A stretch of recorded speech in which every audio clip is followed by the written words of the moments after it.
I think a lot of, obviously the big lane bullies are off the board. Things like Karma off the board, I think definitely incentivize Nautilus a little bit more to be pretty heavily played. So definitely see that. My big concern, or not concern, more of a question, is that WE is banning out mid laners. Yes, Locke is very strong, and Akali, very good pick in general.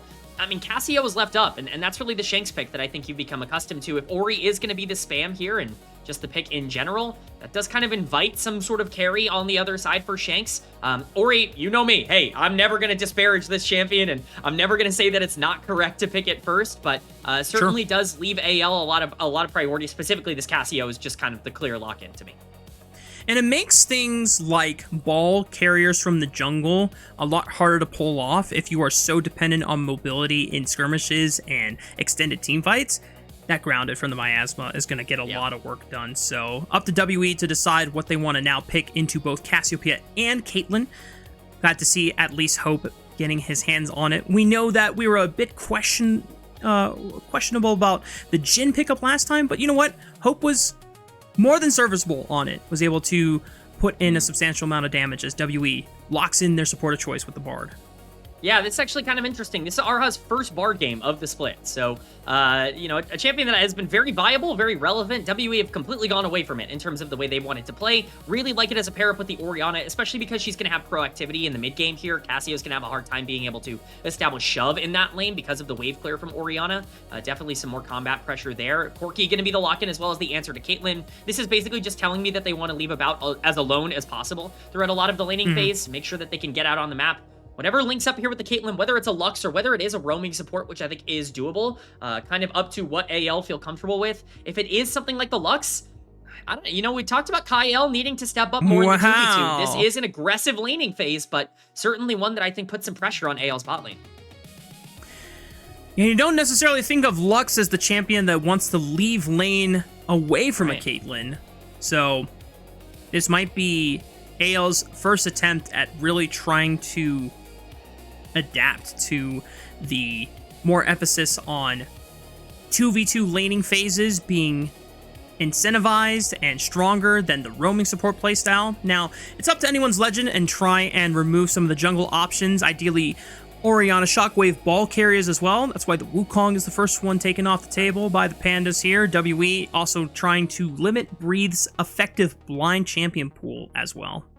Yeah, what we've seen typically with WE and the Orianna is that they like to link it up with champions that don't have, like, consistent engage. They actually like to go for things like Trundle. They like to go for things like the Jace jungle as well in the past. Things that don't really have, like, clear ways to get in, because then Monki can kind of have that engage now with the Shockwave and the ball on top of him. He actually likes to use that more aggressively. So I do think it makes sense for the Trundle to be banned out here. Keep an eye on the Poppy. That's certainly something that that Monki has really liked to go for. It's not exactly a Poppy angle from a champion perspective on the other side, but something that he really likes to pair up with this particular set of skills. Neferi as well, still on the board, and they would love to take that away from Tarzan if they have the option. Monki also wouldn't mind getting the Neferi for himself as well. Great ball carrier champion. Yorick, the final ban coming out from WE. This, normally when you see Yorick and Gnar also banned in the same turn, usually you're thinking about some kind of ranged champion, but usually if it's a ranged champion, they have a better chance into Gnar as well, so I'm not quite sure what they're fishing for Cube, but Tarzan yoinks away the Neferi before Monki can get his own hands on it, so this will give Bree, once again, counter pick of choice. Yeah, I mean, I really love the Neferi, obviously, because it's Tarzan's Neferi. I will say that the link up, I think, with the rest of the team here is questionable. I think bot lane's very isolated, mid lane's very isolated, and I think Neferi is a very selfish pick in terms of where the resources want to go. We'll see how AL want to play it out. Pantheon going to be the lock-in. Pantheon plus Bard is terrifying, and it is going to be that Jace coming in as the blind pick. This is a Cube classic. It's not always been very good for Cube, but it certainly is something he's played a ton of over the course of his career. Not a lot of strong power picks on the top side of the map to punish this. Varus, Gnar, even the Yorick, taken off the board. A lot of the things that you would typically think about as counter picks, even the Olaf from the previous game, also gone. So this is likely just going to be a tank that tries to neutralize the matchup. Breathe looked at the prior matchup and recognized, it's Cube playing against me. I can just pick a tank potentially. But never mind. We're going to go for a quick swapperoo. And we are slamming down the Camille in the top lane. Thanks to the changes from Riot, where they were a little annoyed with how much power and frequency Camille was getting played in support and not top lane, they purposely put a little bit of extra power into her W, which is really something only top lane Camille can take advantage of. Well, now we get a chance to see whether that pays off for Breathe.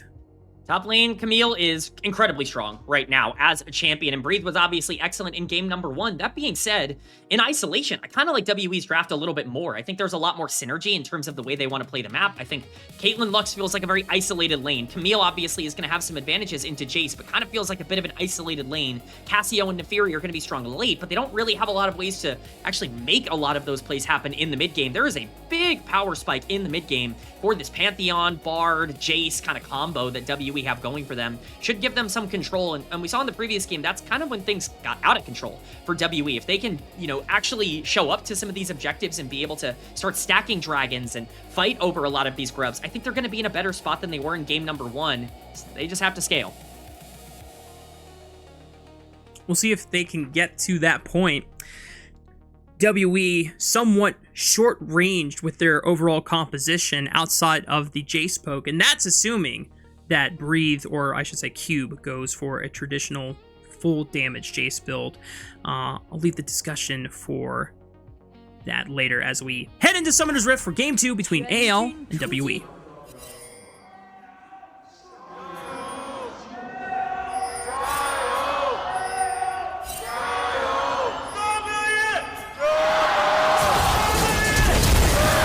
Oh boy, level 1 shenanigans, Kael caught. He's not a tanky support, he's a squishy Lux, and that's first blood going over to WE. The power of the WE fan chants causing them to surge to life here in game 2.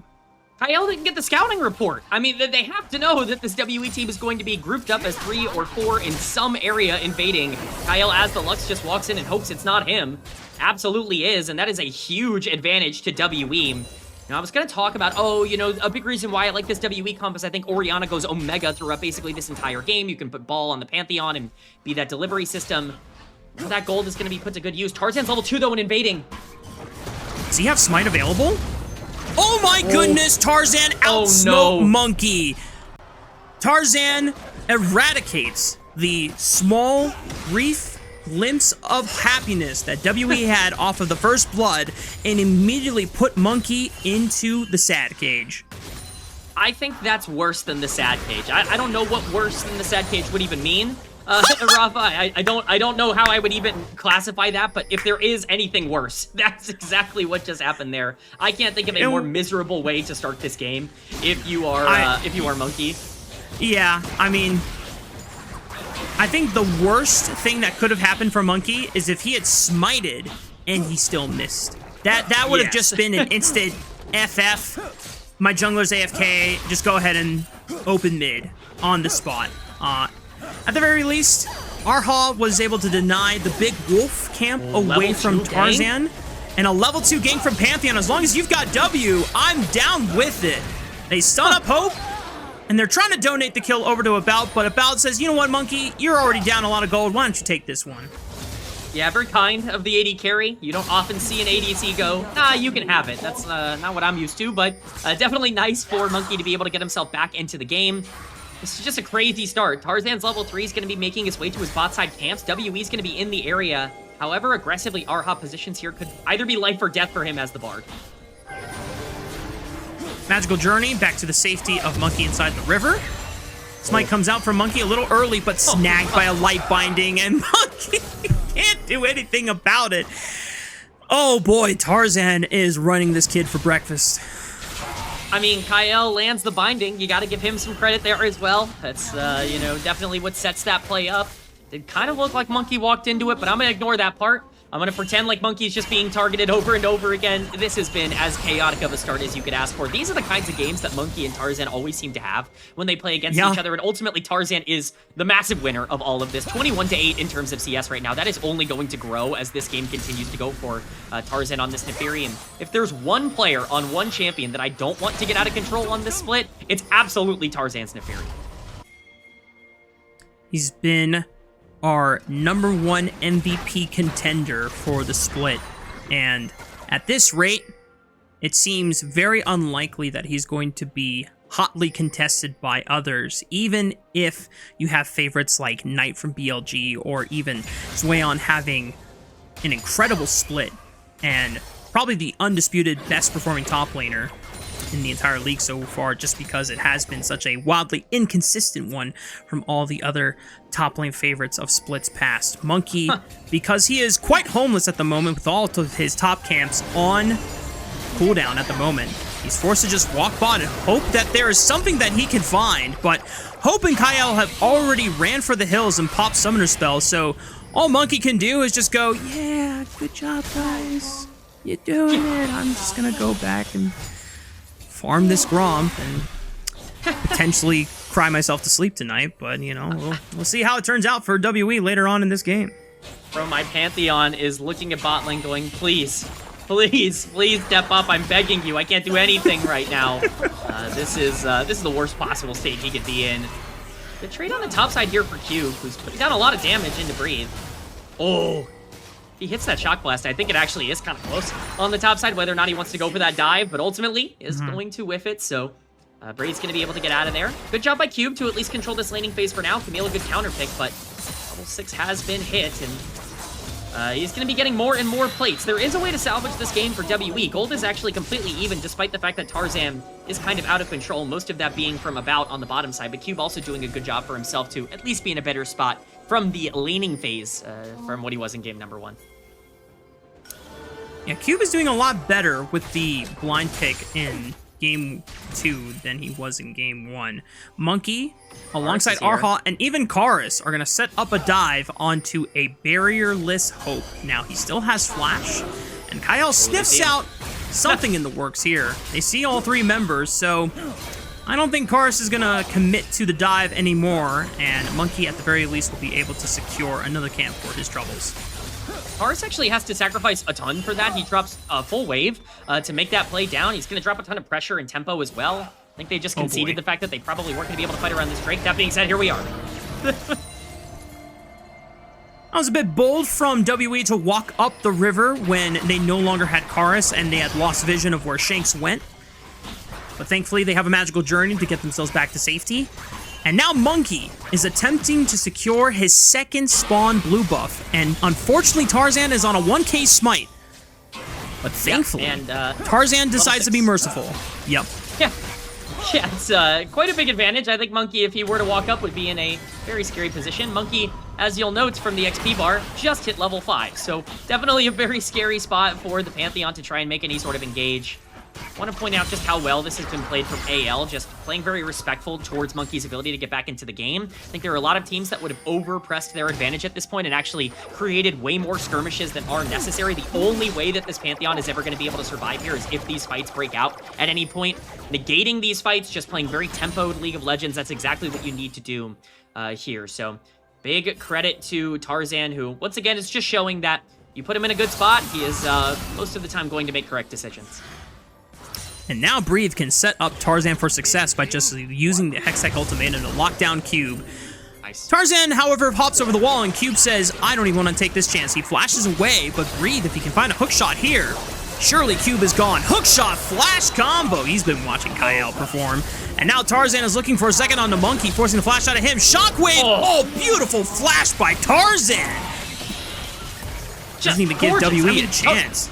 Dude, Tarzan is styling on them right now, Raafaa. It's just disgusting what this guy is doing. That's my MVP right there. This guy is popping off in game number 2. The masterclass on the champion that he's kind of become synonymous with over the course of this split. Gonna steal away the red buff. Teleport's coming topside. He has to be a little bit scared here. Tarzan's still in the area. Breathe could potentially bait Cube in. As soon as he goes in with the hammer, it's go time for Tarzan. And now Cube instantly regrets the decisions that he has made. I don't think he dies here, but he will take a lot of damage from Tarzan's dogs, and that is now going to set up a potential dive in the works. Monki has Grand Starfall. He's level 6. Here we go. He's immediately trying to back up Cube on this top side. Breathe as he goes in. Well, at least trade 1 for 1, and Monki gets an assist for his troubles. And you know what? He gets the top wave as well. So who's the real winner here? TF picks up at least some gold. It's going to be Tarzan with full priority over these grubs. Pretty much unfightable here if you are WE. So many resources used. at least you do get some gold back. It's well played by Breathe to be able to make that dive happen. He is trying his best on the top side, but a gold even play is definitely going to be positive for an AL team that already has such a big lead in the jungle, especially getting those grubs onto champions like Nefiri, and more importantly onto the Camille throughout the later part of this game. Even the Caitlyn as well is going to be very scary moving forward. Very true. Bit of a jump scare for Hope there. About an Erha coming down onto the bot lane with a pincer flank, but all Hope needed to do was expend the barrier to maintain a majority of his health bar there. We'll keep the flash in case things get even dicier in the near future.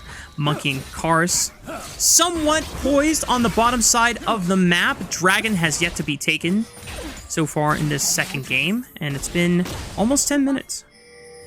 Yeah, Dragon's still up, and I would say this actually, you know, this seems like a terrible game state for WE. It's really not that bad of a game state. You still have Karis on this Orianna. With Shockwave up, you are going to be able to at least threaten in some of these skirmishes because his combat power is going to be a little higher than Cassio. He's a little bit down in terms of levels, but once he equalizes at level 9, it actually feel relatively good.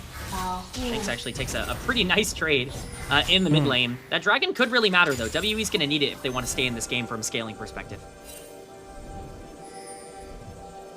Tarzan definitely contemplating whether he wants to spend his time looking for this first dragon. But not only he has top camps, there are Monki camps spawning on the top side of the map as well that he could easily contest and deny from the Pantheon and commit further pain.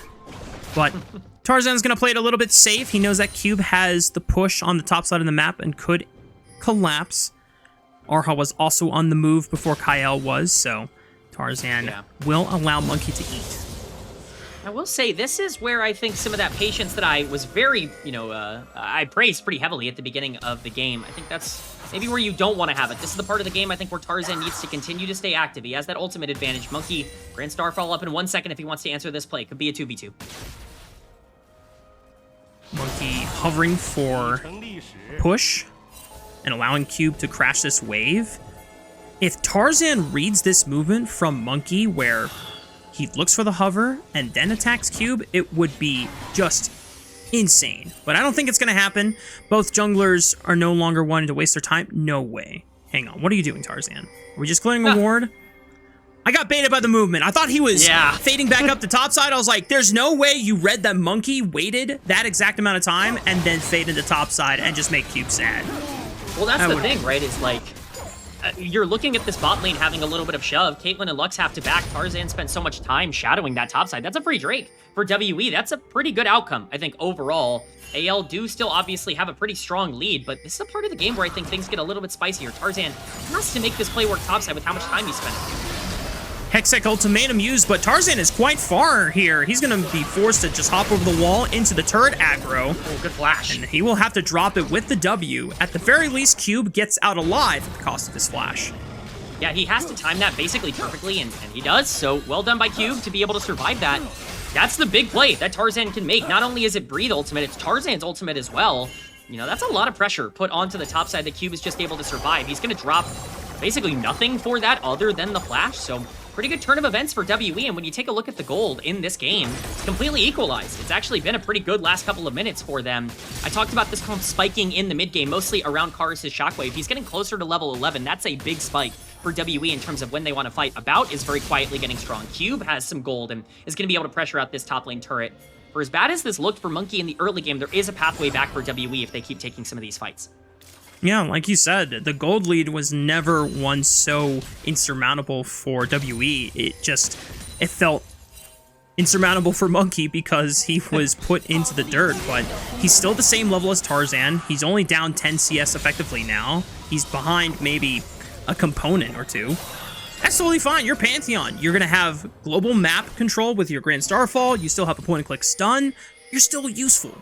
And it's a nice way for WE to try and rally behind some of their other solo laners and side laners. But as we say that, Tarzan recognizes it's time to put a bout down. And with a flash and a barrier, he's able to at least escape for now. Monki answers with a Grand Starfall, and Tarzan is ready to reassess whether he wants to go back in or not, but he's taking too much damage. The rest of Anyone's Legend are going to back off for now, and Hope gives a nice little love tap.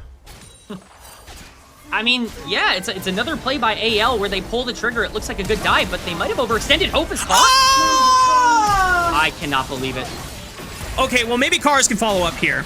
Shockwave still available, not even needing it. I thought that play was botched. I closed my eyes. I prayed to Aurelion Sol himself. I opened my eyes, and WE still clean up the play. It all works out in the end. Well, Shanks is too far forward. They have Shockwave here if they want to go for this play. TP, EP though, coming on in. the flank. They want to fight this. Reeve has Hextech Ultimatum available. Who is the target that you want to lock down? Shanks trying to follow up on the play as well. Finally locking down this Pantheon, but Karis has attached the ball. Shockwave hits onto 2, but not enough damage to really threaten either of the solo laners from the Pandas. I understand what Karis wants to do there, but the Orianna completely splitting away from the Pantheon who's trying to peel off the Camille is an instant fight loss. Just, again, disconnect from WE's jungle mid. That's kind of been the case throughout this entire series for them. Cube luckily is going to get a pretty big lead for himself because of that on the top side, but a play that overall could have been maybe a bit more salvageable still is okay for WE. A 1k gold lead, they have Dragon. Yes, all of it is on the Jace, which can be a little bit scary, but it's really not that bad of a spot, and even that play was a bit of a gold positive play overall for WE because of the plates they were able to get.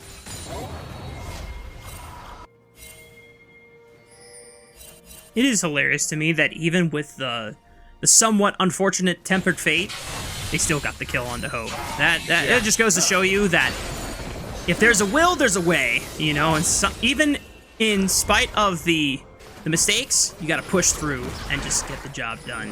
And W now find themselves with a small gold advantage in 15 minutes. Yeah, Erha looking to be as annoying as possible onto Tarzan. It's kind of been WE's main goal. Tarzan's done a great job of putting Monki down, but you know what? Let's give Monki credit where it is due. This guy has been able to salvage a pretty terrible game state and really stick into this. You got to be quite a fan of the way Monki has been able to not only salvage bad game states, but be able to stay active with the rest of his team, not only in this game, but throughout this entire split. He's certainly one of our big stars in the LPL, one of the players that I think people think of when they think of the league just in general. And, you know, as much as he's been down in this game, is still down about 600 gold. You got Sundered Sky on Pantheon. That's more than enough to try and take some of these fights as Herald is spawned on the top side and Dragon's in 30 seconds.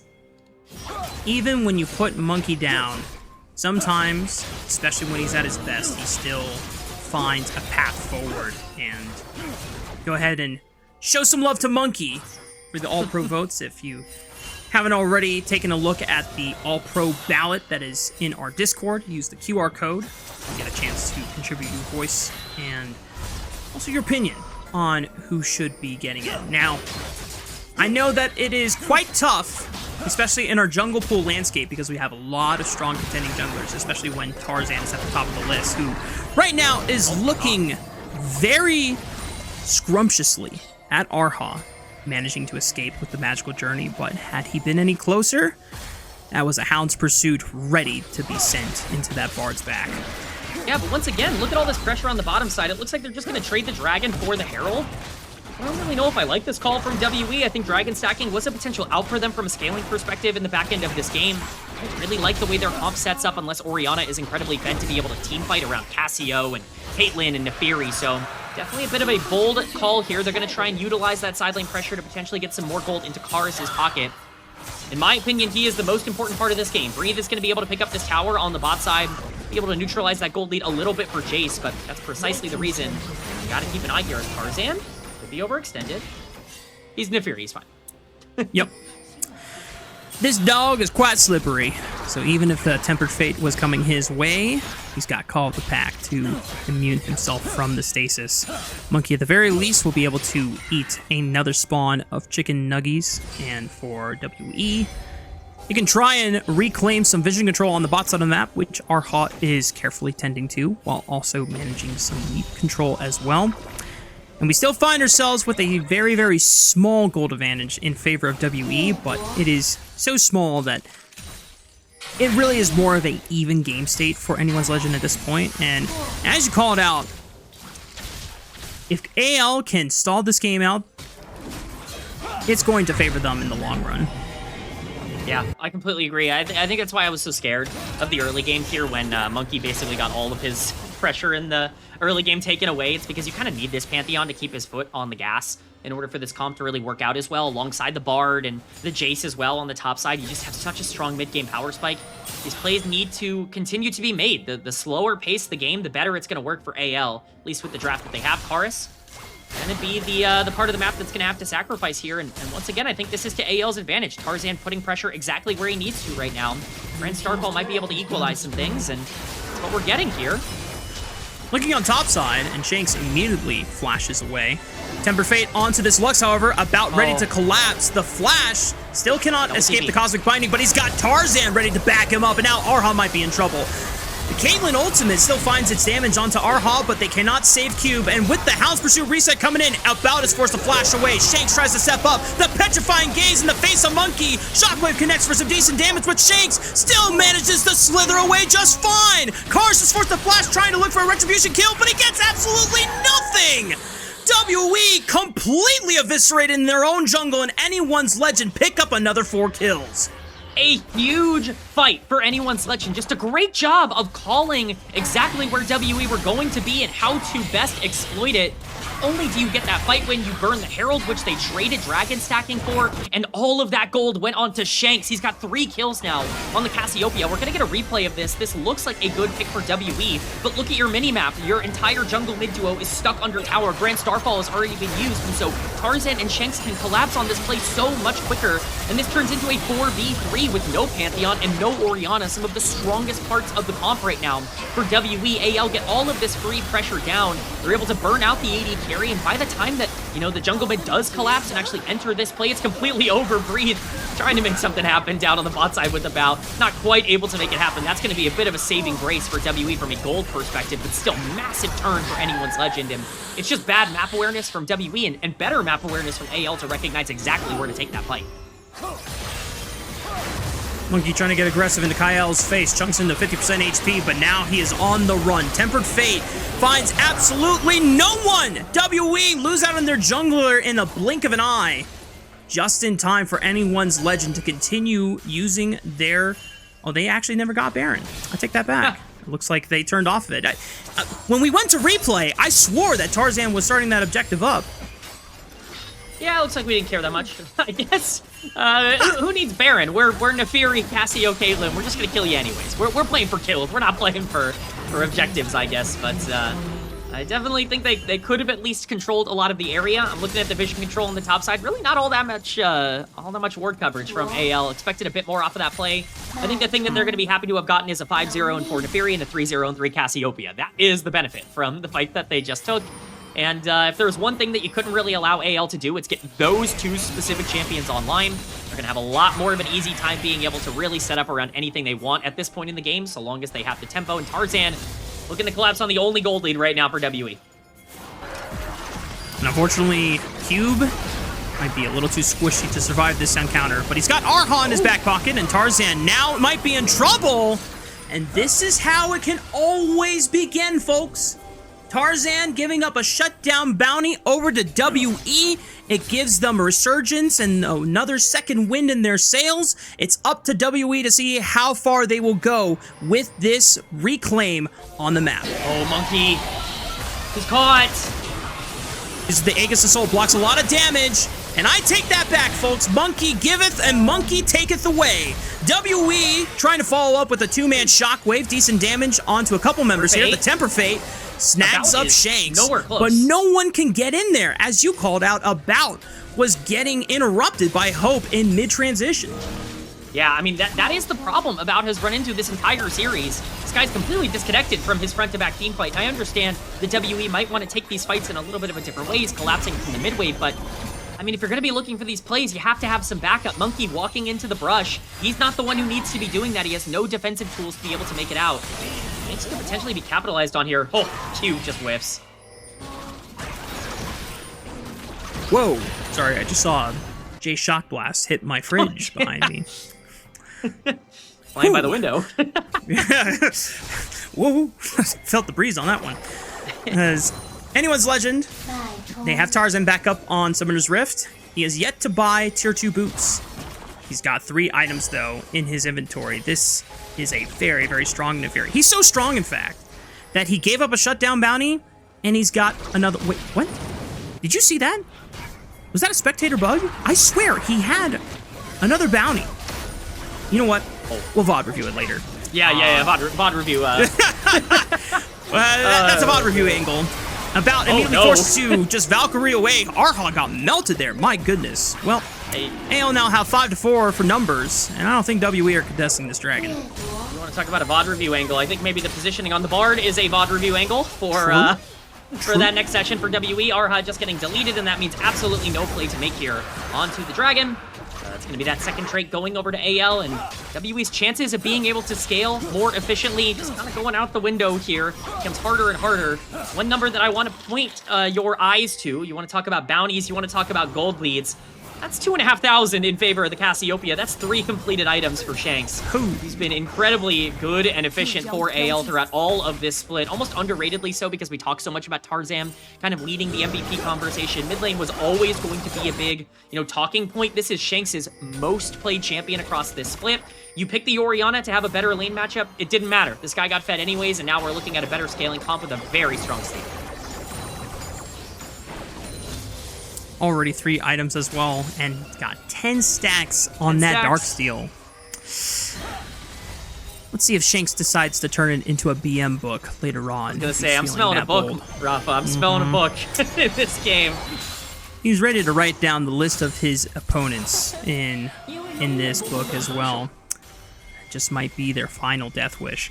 Anyone's Legend still controlling the map somewhat better than WE.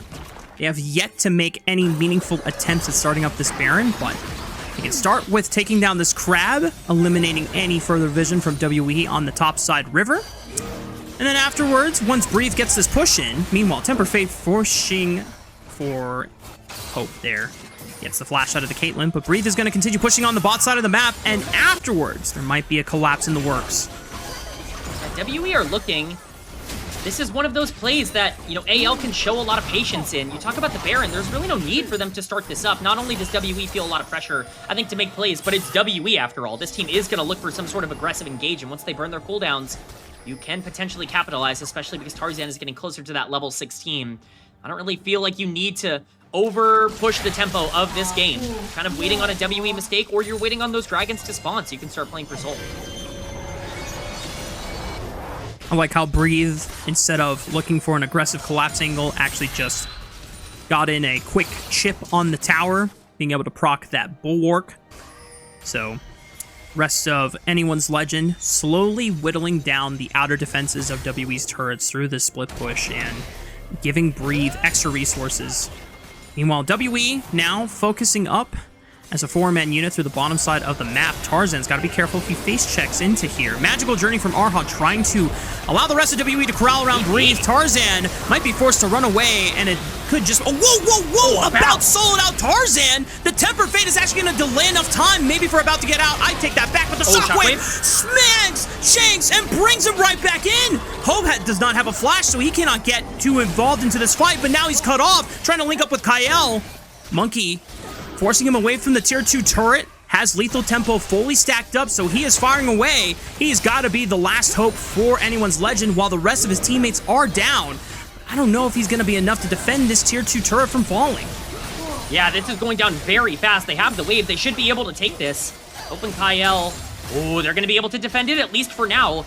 Raafaa, that's exactly what I just said. It's the one mistake AL can't make. The one thing WE were looking for at this point in the game was their ability to find a pick, and they found it. On to Breathe on the bot side. Tarzan shows some cover because he's like, well, they can't engage on both of us. Well, yeah, they absolutely can. About playing as aggressive as possible. This guy's very quietly farmed up a Storm on the bottom side of the map and gotten very strong in this game. Temper Fate's going to keep him alive for a little bit, but Shanks has to stick around, and he just gets caught by the end of the Shockwave. Cube's able to, make his way in there and blow up the Cassio. That's so much of the damage for AL. Really well done by WE to stay active and to keep their eyes peeled on the map. They've got themselves a gold lead, but they're still going to need to stay active. Those are the kinds of picks they're looking for.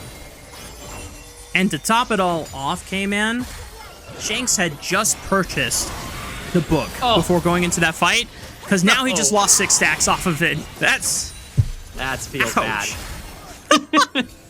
That's tough. That's the worst feeling. Yeah, Terrible.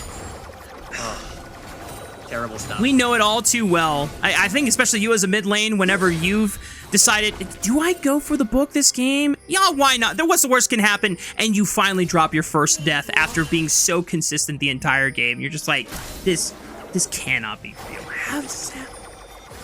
Yeah, it's like, what's the worst that can happen? Oh, I instantly lose all the value. that is definitely the worst that can happen. Still, AL in an okay spot. I don't want this to seem like, oh, AL have thrown the entire game away. They still are in a better position from a damage perspective, and certainly from a comp perspective to be able to play the end of this game out. But Baron, still on the map. That's something that I think could really help equalize things for WE. You know, one bad fight is pretty bad, but ultimately you still have to be able to get onto these primary carries. As we go throughout the rest of the game, WE kind of need these picks to work out. AL have been pulled apart, but for now, they're just going to take this dragon. I don't think we're getting sold this game, Raafaa, unless we go very, very late. We would have to go at least another 10 minutes from now, and that pushes us into 40-minute territory. WE trade their top tier 1 for that second, or at least their second dragon of the game, but AL get an additional amount of gold, and Shanks now has a juicy flank angle if WE do not collapse correctly. Monki trying to push Tarzan away from red buff, but he has got to have some semblance of an idea that Shanks was around, and Karis will confirm it. So the rest of AL will take their lead from the red quadrant, but Tarzan walks away the victor of the red buff. I think that's the fear of not having a ton of burst damage on the side of WE. If they were more confident in their ability to capitalize on the shockwave, I think they could have gone for a play there, but they recognize that even with the level of CC that they have, they just don't have the damage to actually kill the Cassio, even if they catch her out. AL gonna have full priority over this river. Again, Baron is still spawned. Trap line, I should say, has been set up. Bird Fate coming through. Nice dispersal from AL. Everyone parted in equally opposite directions there. That was awesome. No one gets caught out from anyone's legend or forced to burn a summoner spell. What you want, but hey, look what's been happening in bot lane this whole time. This is what I'm talking about with AL playing patient. Camille gets to free split push, like, the entire game. If you are playing patient, if you're not forcing this Baron, if you're at least threatening control over the river, WE have to make plays happen, or else they're gonna lose. Oh, Shanks! Here is that play. He's caught! He has a flash, Petrifying Gaze available if he needs it. Tarzan trying to buy as much time as he can, but he's snagged, and he's caught as part of Shanks' own crimes on the top side. Shanks trying to just run away with this fight, but he cannot boast enough damage. He's forced to retreat. The rest of WE able to band together when they need to the most, and anyone's legend topside fall and collapse. That is the biggest caster curse I've had all split long. Talking about patience and then watching them overstep. Baron has been started by WE. Hope is the only chance left for AL to be able to fight back here. Tempered Fate, sidestep by Hope once again, but Monki immediately flashes. Good cleanse from Hope, allowing him to auto-attack only for a brief moment longer. WE snap engage to eliminate the marksman, and now this time it's Shanks up to bat. Can he save the fight? Can he turn this one into an AL miracle? And right now, WE are getting caught out by the Baron damage. They turn back onto Shanks. No Petrifying Gaze available. It's back off of cooldown. Can he fight the red members? No! WE eliminate him before he even gets a chance. But WE will not take a third chance on the Baron. They're going to look for a recall unless AL can stop the bases. An incredibly chaotic fight. Ultimately, I guess Shanks does his job because they're off the Baron, but the gold swing in favor of WE in that exchange is ginormous. Cube TPing in just to make sure that they're not going to try and sneak it themselves, but what a fight for WE. Just a massive mistake for AL to be there in the first place. Tarzan and Shanks, who have been so patient over the course of this game, overstepping into a bad spot, and now Baron still on the map. WE with full pressure. They're going to start it up. Again? Oh my goodness, they must have seen Tarzan crossing over to the bottom side of the map. How fast can they burn this down? Porky, decent Baron damage, and Monki has the smite secure with Pantheon, but they might have to turn on the AL faster unless this Baron is getting burned down rapidly.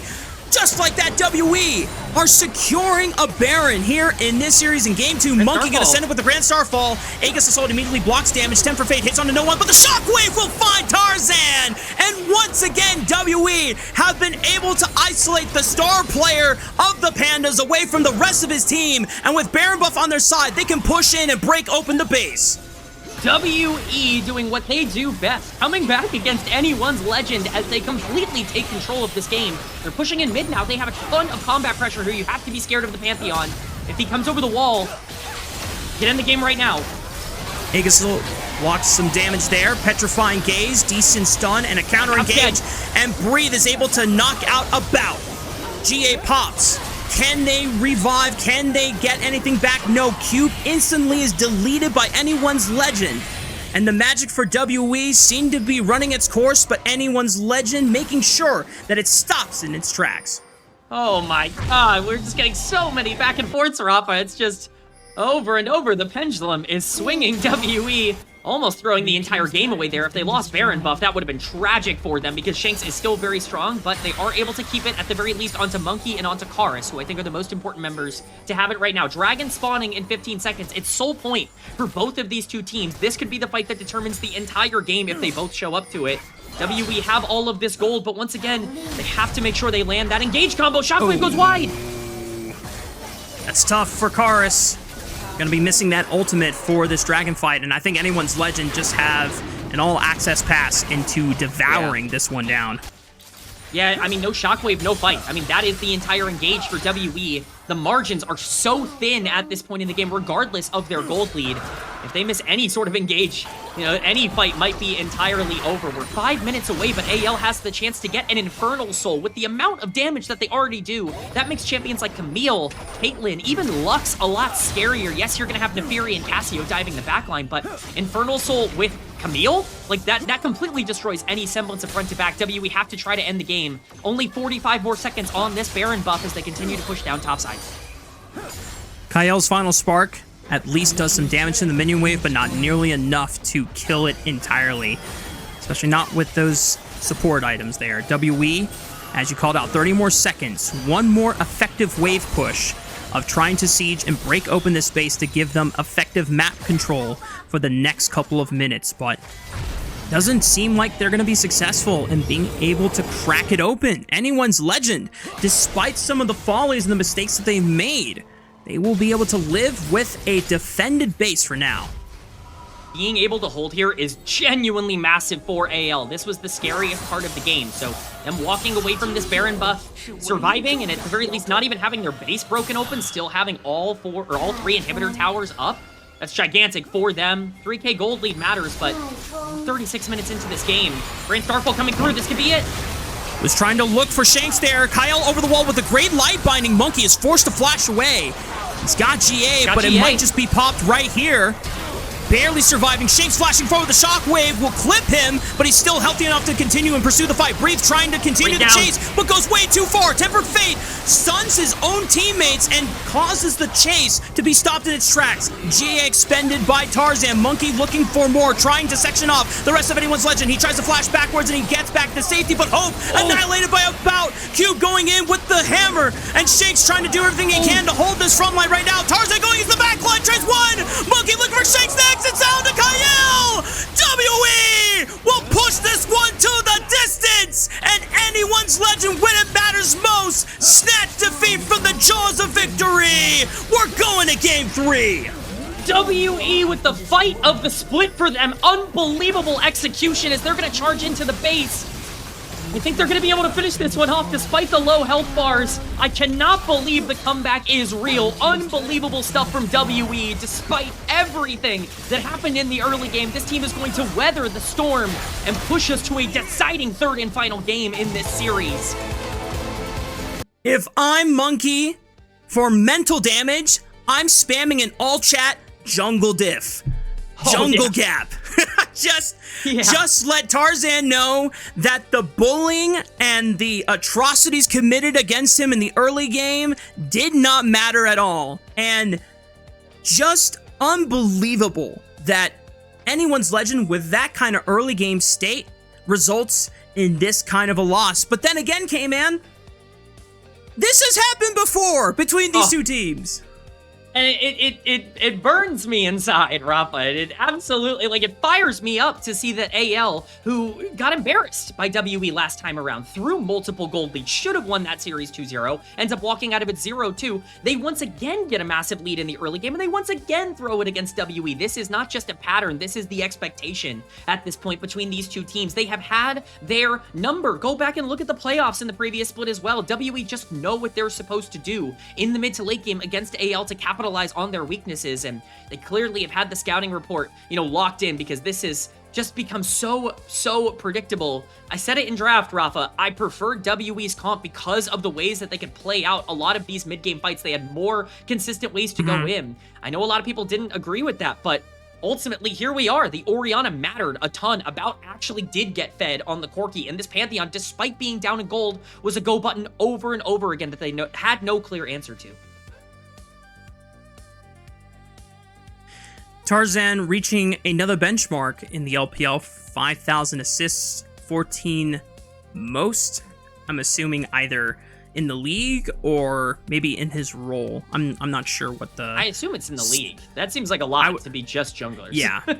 You know, that makes sense. But unfortunately, hitting a benchmark is not enough to close out the series in clean and dominant fashion here. Anyone's Legend. That's an LPL gold graph of all time. Up and down the roller coaster, just getting even more bumpy. And then finally, towards the end, it is WE that reigns supreme. And I don't even know who gets player of the game for this one, because I would love to give it to Monki on print. Would you say About? I'm giving it to About. I think they don't win this game without About. I think him blowing Tarzan up in that fight on the bot side that got them the gold lead back was huge. That makes sense. And he sat on the bot side farming up over and over again. Those rockets were bursting people in those final team fights. This was an awesome game for the Corki. Pumped out a considerable amount of damage. Also, obviously, Cube racked up quite a high number on the damage chart, but also that probably came from a lot of trading back and forth between him and Breathe in the laning phase. He's also playing Jace, who's an effective poke champion. This play, man. They both flashed over the light binding. Okay, that was really cool. I'm actually a little sad that I crashed out briefly over the stunted Tempered Fate, and I missed the fact that they didn't care and they turned a oh no into a oh yes play. I can't think of a more like emblematic play for WE than makes gigantic mistake and then does something absolutely unreal to make people forget about the mistake that they made. I can't, like, that is the most WE play that they can possibly have. That's amazing. Self-inflicted wounds don't matter if you do more wounds to the enemy. Damn. And I wish that replay was shown in the game. I could have salvaged myself. Now, whenever I go back, it's always just going to be like, oh, crash out over Temper Fate. Oh, well, they somehow still got him anyway. I just figured they kept walking him down. Wow. Good stuff to Erha and Karis for both being able to double flash over that light binding.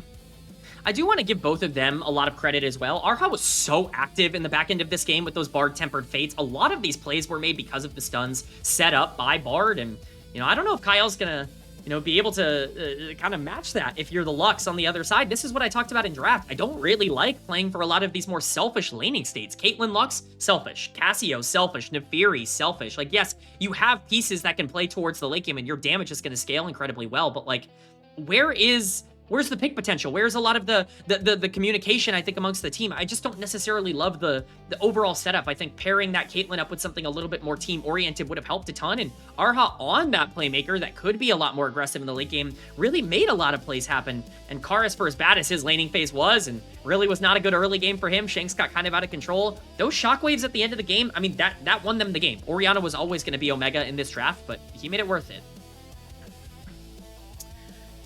Yeah, the fact that laning supports seems almost antithetical to what has worked so well for Anyone's Legend this split during a majority of the regular season. Maybe if Tarzan picks a less selfish jungler and one that can try and snowball bot lane directly and play for Hope's own laning advantage, I'm okay with them playing a strong 2v2 laning duo. But Anyone's Legend slammed this Caitlyn Lux lane alongside a Nefiri, and they're like, well, at least Tarzan is able to get a lot of these jungle advantages by himself, but now you need to connect the two and try and leverage the rest of your pieces on the map, as you called out, don't really synergize well with each other if they're not just monstrously fed. And that's, when I think back to that early game, and when I think back to Tarzan doing such a great job of, like, you know, obviously destroying Monki's early game on this Pantheon, putting him down 30 CS, you know, completely taking him out by smiting away at level 1 and, you know, just not really giving him a chance to rebound. What lane was sacrificed in order to keep that lead on Tarzan? It was the bot lane. Bot lane was completely sacrificed. They had to sit completely under tower because Monki's entire game plan was, well, on Pantheon, I don't have any camps to take. I might as well go bot lane and try to make some plays happen. You got gold onto About, who played the laning phase really well. He ended up getting super fed, and honestly, the difference in damage between the Corki and the Caitlyn at the end of the game, that's what the difference was in this game, was the ability for Corki to be able to free fire. I thought, you know, Hope's gonna get some flame for this one. I don't think he deserves it. I think there's no peel on this team for the Caitlyn, and he was doing a ton of damage, but ultimately the Corki was better set up because of that early game, and, you know, that's where I think this comp kind of fell apart for AL. I mean, Kael just looked uncomfortable. The level 1 getting caught out. He had some nice light bindings and some, at least, vision plays with the final spark. It's not an ultimate that's going to be a meaningful finisher or even burst damage, especially when you're building mostly support, utility, enchanter items, but throughout the later stages of the game, Kael tried to do the best he could on a champion that just has no inherent tankiness or ability to face check with his body. He has to use his spells, and Kael, I feel like, was almost playing the game with one hand behind his back, potentially two, just because this isn't something that anyone's legend have really flourished on for a majority of the regular season.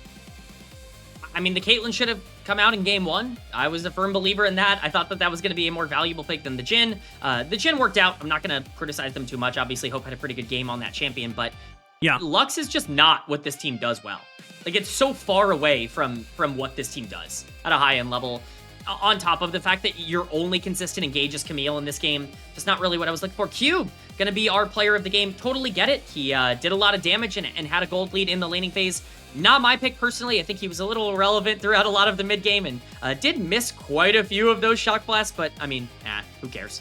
He did a lot of damage. You know, I'd have to look at the specific moments that ended up favoring him in the end. I'm curious how split the MVP vote. 8 for 8. No way. Yeah, I think that's a little crazy. I mean, listen, Cube was actively putting Breathe in the dirt, despite it being a counter pick into the Jace with the Camille. Yep. And, you know, if Ben is watching this over while waiting for the next series, he might be thinking twice about slamming Camille in his own series against top esports later tonight, since looks like Camille top lane might either need a better pilot or at least some better buffs to find better execution. But I don't know. If they're just commenting on the fact that Cube had push and had a CS advantage over Breathe and then was able to contribute enough in those team fights, I mean, the damage chart was high, but we just assumed that it was just from stray shock blasts and not like meaningful team fight impact damage. I don't know. I'm still with you that About would have been our player of the game vote.